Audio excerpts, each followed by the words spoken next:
Magandang araw! Mag-aaral na naman tayo ng ating aralin sa Filipino 4 ng unang markahan na mula sa Pivot 4A module. Handa ka na bang pag-aralan ang paggamit ng panghalip pananong? Bilang isang mag-aaral, ay inaasahang magkakaroon ka ng pagkatuto sa iba't ibang pagsasanay kung saan ay mahahasa ang iyong kaalaman at magagamit ang iyong mapanuring pag-iisip tungo sa ikauunlad ng kakayahan sa pagsulat ng talata tungkol sa paggamit ng panandang pananong. Ang panghalip pananong ay ginagamit na panghalili sa pangalan sa paraang patanong. Alin dito ang mga panghalip pananong? Pag-aralan ang mga pangungusap na nasa ibaba. Ano ang masasabi mo sa mga salitang may salungguhit? Si Nina ay nag-aaral na mabuti para sa ikagaganda ng kanyang kinabukasan. Ang nakaguhit ay ang salitang si Nina. Ito ba ay isang halimbawa ng panghalip pananong? Tama! Ang salitang si Nina ay hindi halimbawa ng salitang panghalip pananong. Ito ay pangalan. Sunod, siya ay maganda. Siya ay lumahok sa Miss Trans Global. Ang salitang nakaguhit ay siya. Ito ba ay halimbawa ng panghalip pananong? Tama! Ang salitang siya ay hindi halimbawa ng panghalip pananong. Ito ay panghalip panao. Sino ang gusto mong manalo sa Miss Trans Global? Ang nakaguhit ay ang salitang sino. Ito ba ay panghalip pananong? Magaling! Ang salitang sino ay halimbawa ng panghalip pananong. Sunod, ano-ano ang mga kailangang gawin upang lumakas ang resistensya? Ang nakaguhit ay salitang ano-ano. Ito ba ay panghalip pananong? Tama! Ang ano-ano ay halimbawa ng panghalip pananong. Katulad ng aking sinabi kanina, ang panghalip na pananong ay ginagamit bilang pamalit sa pangalan sa paraang patanong. Ito ay maaring isahan o maramihan. Tingnan natin ang halimbawa na nasa ibaba. Kapag ang pangalan na kinakatawan ay tao, sino ang ginagamit kapag isa ang tinutukoy?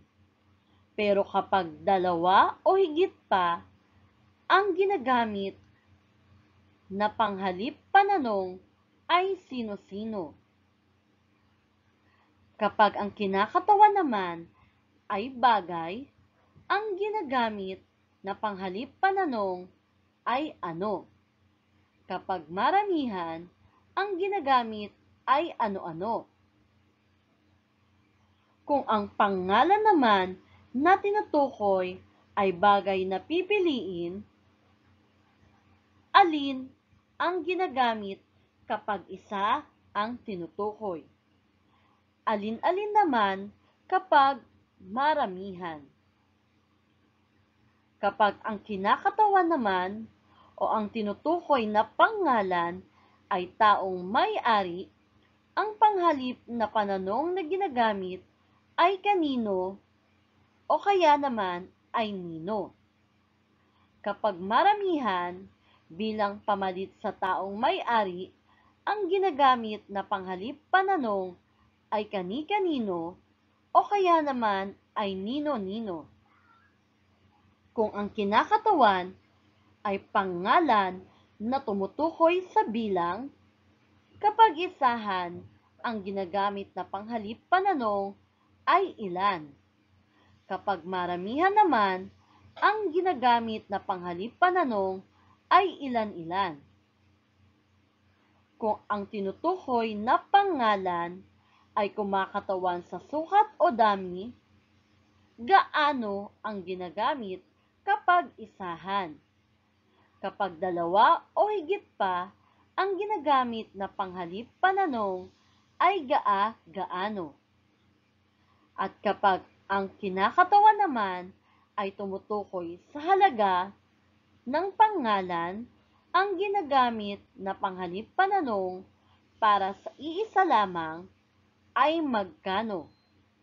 Kapag dalawa o higit pa ang ginagamit ay magkano. Gawain sa pagkatuto bilang isa. Isulat sapat lang ang angkop na panghalip pananong na bubuo sa pangungusap na patanong. Pipili ka ng iyong sagot sa kahon. Ang iyong mga salitang pagpipilian na panghalip pananong ay gaano, ano, saan, magkano, kailan, sino, alin, ilan, at kanino. Sa bilang isa, blank ang paboritong hayop ni Noli. Pangalawa, blank ko ibibigay ang mga lumang laruan. Pangatlo, blank ang tatawagan ko mamaya. Gawain sa pagkatuto bilang 2. Sumulat ng 5 pangungusap gamit ang panghalip pananong.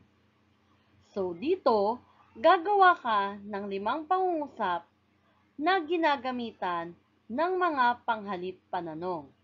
Halimbawa, sino ang iyong nanay? Alin-alin sa mga damit na ito ang gusto mo? Para naman sa gawain sa pagkatuto bilang 3, ikaw ay gagawa ng talata na ginagamit ang mga salitang gaano, ilan, magkano, kanino, saan, alin, at ano. Maraming salamat at nakinig ka na naman sa aralin natin sa araw na ito. Maaari bang isubscribe mo ang channel na ito at i-click mo na rin ang notification bell nang sa ganon ay maging updated ka sa tuwing mag-upload ako ng ating aralin sa Filipino 4 na mula sa Pivot 4A module. Paalam!